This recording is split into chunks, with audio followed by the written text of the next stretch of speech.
What's up, everybody? I went over in my last video discussing how I got cancer. I wanted to go over like certain other details about my lung situation and explaining that in further detail. Once I got diagnosed with breast cancer, I knew from the beginning that my lung situation from the accident was going to be an issue and contradictory to whatever cancer treatment the doctors wanted to do for me. When I first started having like issues after the accident, a lot of my issues was coming from fainting and having neurological episodes, which are currently still not diagnosed. But the fainting was very, very frequent in the beginning of my accident. It was so frequent that I was fainting about 2 to 3 times per month. This made it an extreme challenge to go anywhere outside of the house because I always had to have somebody accompanying me wherever I go, just in case I faint, so that they could have the ammonia packets and bring me back to life or call an ambulance. Things happen pretty fast when you end up getting cancer.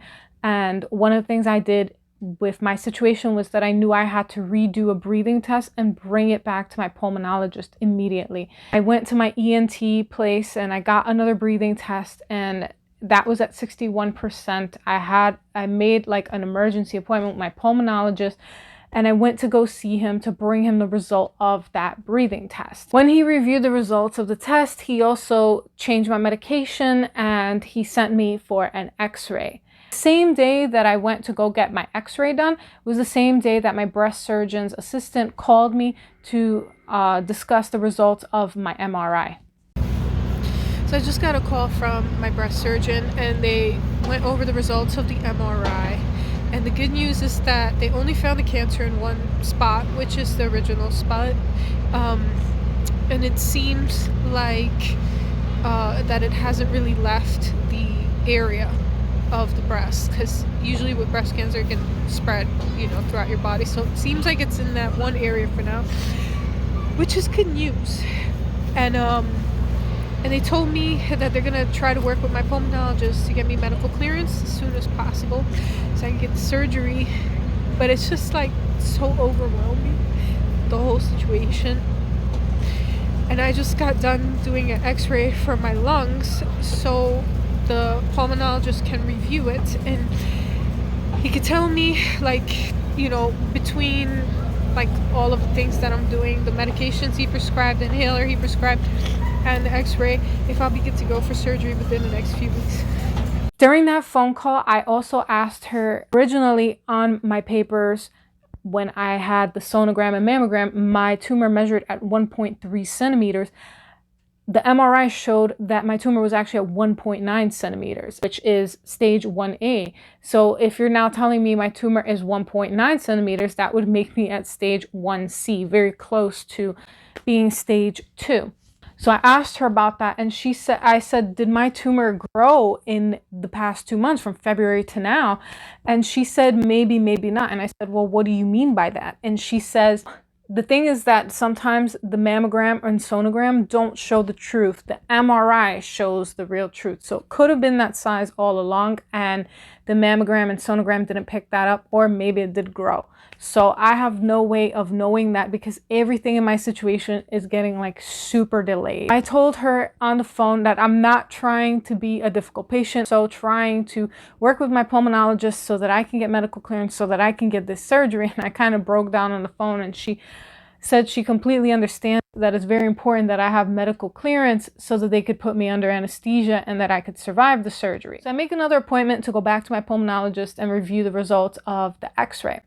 The X-ray showed nothing wrong with my bones. Again, it's my skeletal muscular system, because anytime somebody touches this area, like I jump, definitely is in the tissues in between my bones right here. When I went back to see him for the X-ray results, it was very weird because I walked in and I sometimes use a cane that has a seat.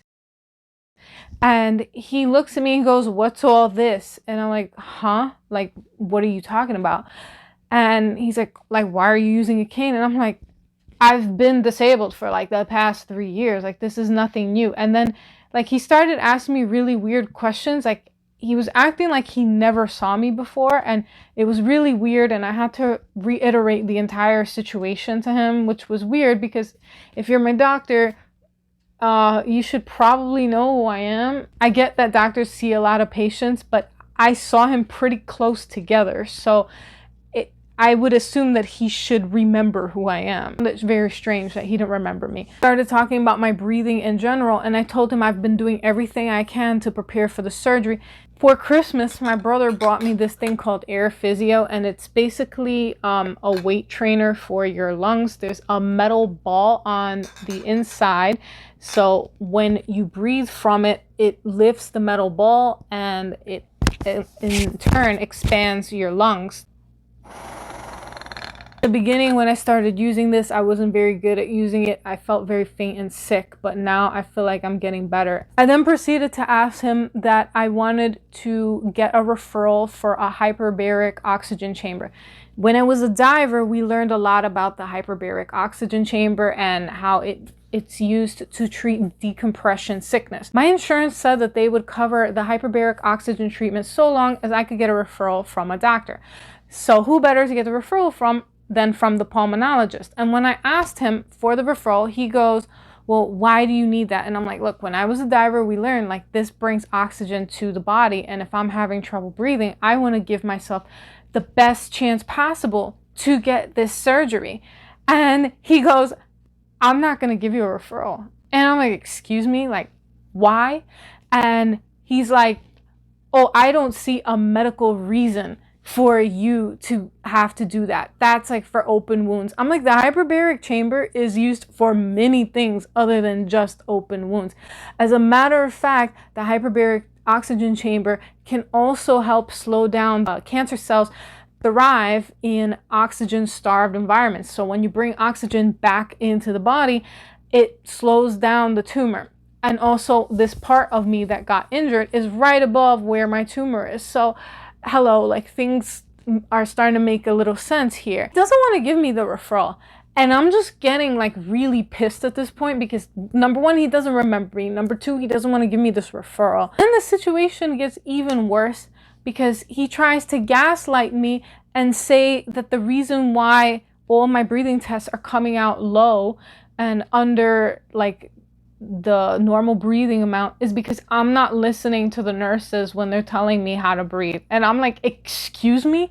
You have 3 years worth of my medical records since this accident. If anything, my breathing tests have shown that my breathing has improved. Like, hello? Like, what is wrong with this man? And then the worst part of everything is he says, so what is the doctor's plans as far as the tumor if you can't get surgery? Are you just going to leave the tumor there? Just like, what? Like, I'm here because you need to give me medical clearance because I don't breathe properly. Then this man has the audacity to tell me that he doesn't want to be responsible for me not being able to do surgery because he's not going to clear me medically. And I'm just like, what? He has the nerve then to say that he's going to just clear me and leave it up to the anesthesiologist. Like, it's not the anesthesiologist's problem. You are the lung specialist, not the anesthesiologist. The anesthesiologist is just going to administer the anesthesia so that I can go under. Like, hello, if I die getting surgery, I will haunt him. I will stand at the foot of his bed every night. I will wait for him in the bathroom behind the shower curtain at 4 a.m. just to jump scare him. Because when I first started coming to see this man, when this whole situation arose, they told me at the breast surgeon's office that I need to be breathing at 75% at least to be able to go under anesthesia. Then when I went back to him, he says if I can get up to 65%, he'll approve me for surgery, which at the time I'm 61%. This doesn't make any sense to me. So you're going to approve me at 10% less, but now you don't even know what percentage I'm breathing at, and you're just going to approve me regardless. Today, I took another breathing test, and I have to go back tomorrow to get the results from this doctor. It has taken me the strength of God not to slap this man Will Smith style. That is all I have for you guys today as far as my cancer story update. Don't forget to like, subscribe, hit the notification bell below to check out my new videos. And please check out my GoFundMe. Please consider making a donation. Even $5 goes a really long way in helping me.